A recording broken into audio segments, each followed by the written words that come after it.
ये circular path में body चल रही है जिसमें दोनों तरफ इसकी रेडियस r है, ये d थीटा या डेल्टा थीटा बीच में एंगल बन रहा है, dt यहां P1 से P2 तक पहुंचने का टाइम है, और P1 पोजीशन पर इसकी वेलोसिटी v1 है और P2 पोजीशन में इसकी वेलोसिटी v2 है। उसी को यदि मैं एक्सटेंड करता हूं कि यहां पर मैं वेलोसिटी का कंपोनेंट कंसीडर करके उसका मैं डिस्प्लेसमेंट वेक्टर ले लेता हूं। वेक्टर दो प्रकार की होती है यहाँ पर, position vector and displacement vector. तो ये पोजीशन वेक्टर है v1 और v2, और dv जो है इसकी पोजीशन वेक्टर के कारण से मिलने वाली डिस्प्लेसमेंट वेक्टर। तो अब हमारे पास देखो, मैंने यहां पर क्या किया, P1 से P2 तक का एक डिस्प्लेसमेंट पॉइंट खींच लिया, इसको हम लोग ले लेंगे ds vector, that is considered as ds vector. तो अब यहां से स्टार्ट करें लिखना कि to determine the change in velocity, to determine the change in velocity, we consider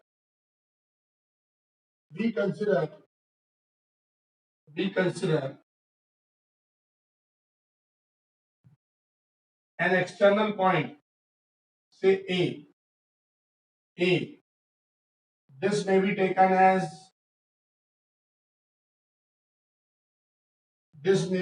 as B and that may be taken as C. So we consider a point A, external point A, where we draw external point A, where we draw a triangle,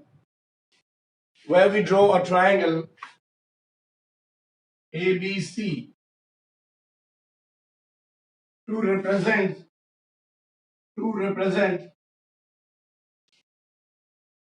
velocity vectors v1 and v2. Thus we have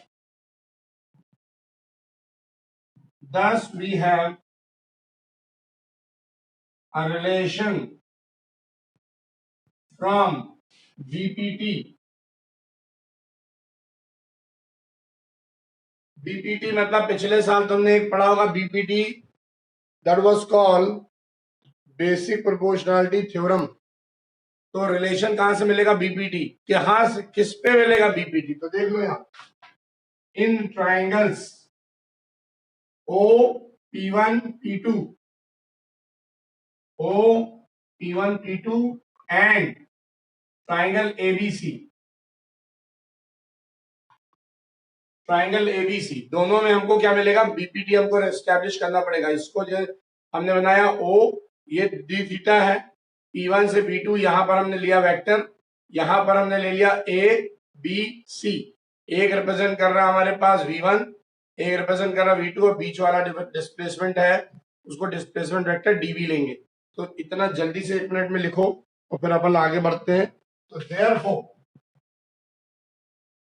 therefore in triangle OP1 P2 and triangle ABC we have हमको क्या मिलेगा, देखो ध्यान से, हमको क्या मिलेगा, दोनों का एंगल क्या मिलेगा, सेंटर एंगल क्या है, दोनों का सेंटर एंगल d थीटा है, तुम्हें पता है। तो वैल्यू क्या मिल जाएगी हमें, जल्दी से इसको लिखो फिर मैं बता रहा हूं।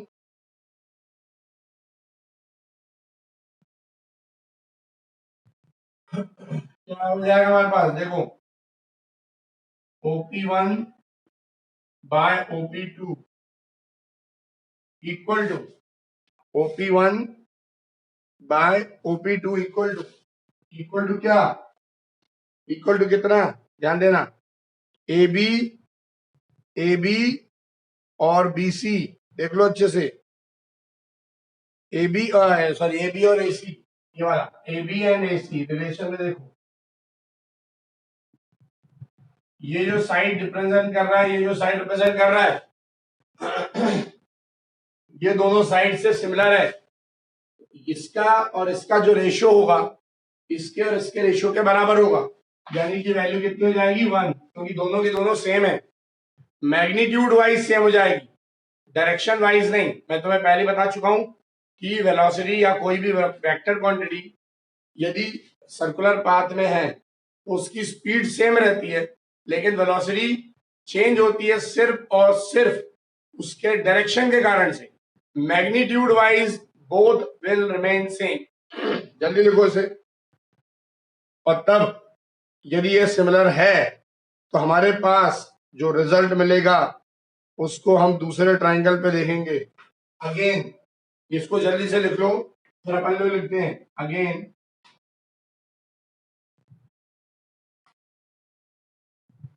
From triangle, same triangle OP1 P2 and triangle ABC, triangle OP1 P2 and triangle ABC से फिर से हमको रिलेशन निकालना है।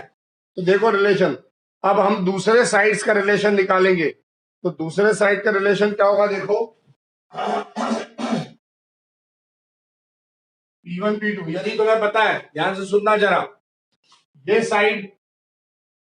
साइड का जो रेशियो है, इस साइड और इस साइड के रेशियो के यदि बराबर आता है तो इसका मतलब इसका तीसरा साइड भी बराबर होगा या इक्वल होगा। तो देखो क्या मिलेगा अपने को कंडीशन, P1 P2 और कोई भी एक वैल्यू ले लो OP1, उससे कंपेयर करो तो यहां पर P1 P2 का सिमिलर वैल्यू क्या है BC है, यहां पर ले लो BC और नीचे क्या आ जाएगा, कोई भी एक ले लो AC ले लो। जल्दी से लिखो इसे, जल्दी से फटाफट लिखो, स्पीड में लिखो और फिर हम वैल्यूज डाल देते हैं। तुम्हें पता है PQ की वैल्यू क्या होती है भाई, PQ की वैल्यू क्या होती है, सॉरी PQ बोलो, P1 P2 की वैल्यू क्या होती है, P1 P2 कितना होता है, P1 P2 is DS vector, OP1 is R vector, OP1 R vector, what is BC, BC कितना है, BC is DV,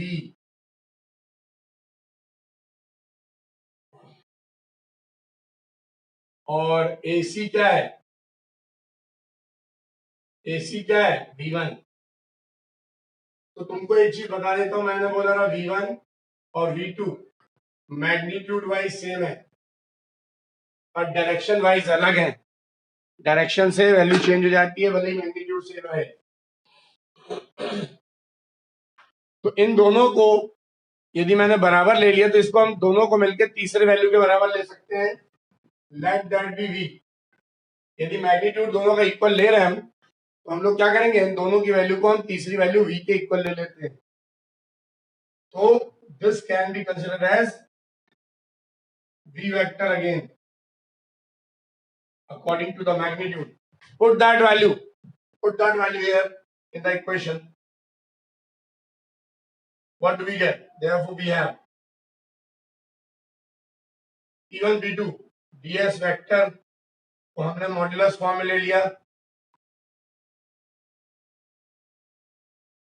OP1 को हमने R वेक्टर के रूप में ले लिया, BC को हमने DV वेक्टर के रूप में ले लिया और AC को मैंने V मान लिया, V। सब लोग देखो जल्दी से नोट करते जाओ, everyone just simply note it down fast.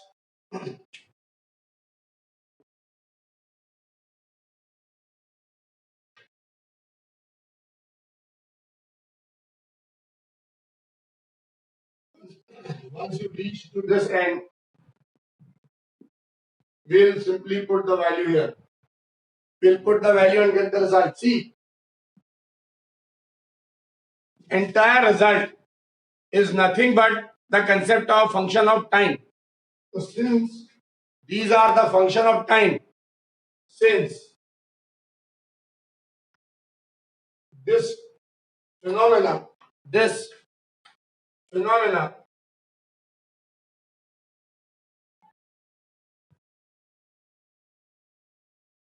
is the function of time.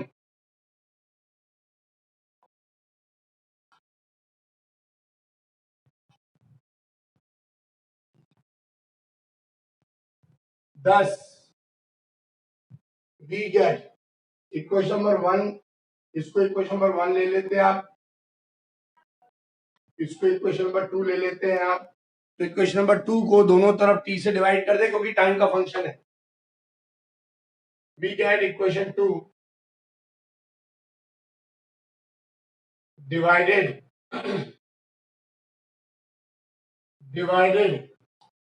by dt। हमने दोनों तरफ dt से डिवाइड कर दिया क्योंकि सभी को मैं dt लेके चल रहा हूं। तो देखो यहां दोनों तरफ dt से डिवाइड कर दो इसको।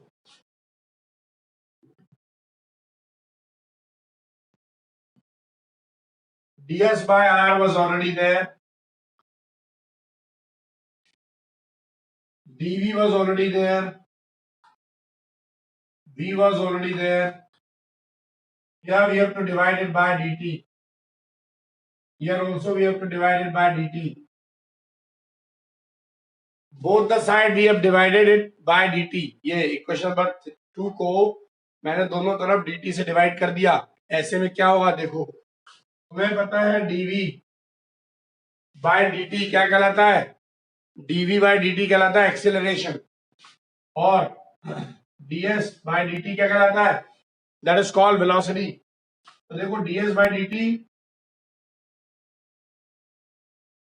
Is velocity and dv by dt is acceleration.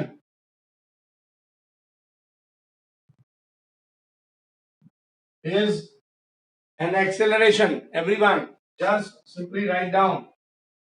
तो ऐसे में ये वैल्यू देखो क्या मिल जाएगी, ये dv by dt और ds by dt। ds by dt की जगह क्या रख सकते हैं हम लोग? v रख सकते हैं। देखो इसको हम लोग v रख सकते हैं, ये हम लोग r रख सकते हैं, dv by dt को हम लोग a ले सकते हैं एक्सेलरेशन, और ये ऑलरेडी हमारे पास v है। Cross multiply and get the result acceleration.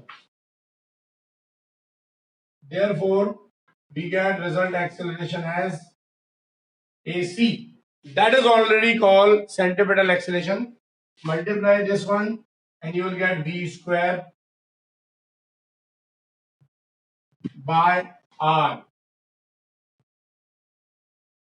तो हम लोग इसको नॉर्मली लिख सकते हैं AC equal to v square by r. Everyone, write it down. This is proved.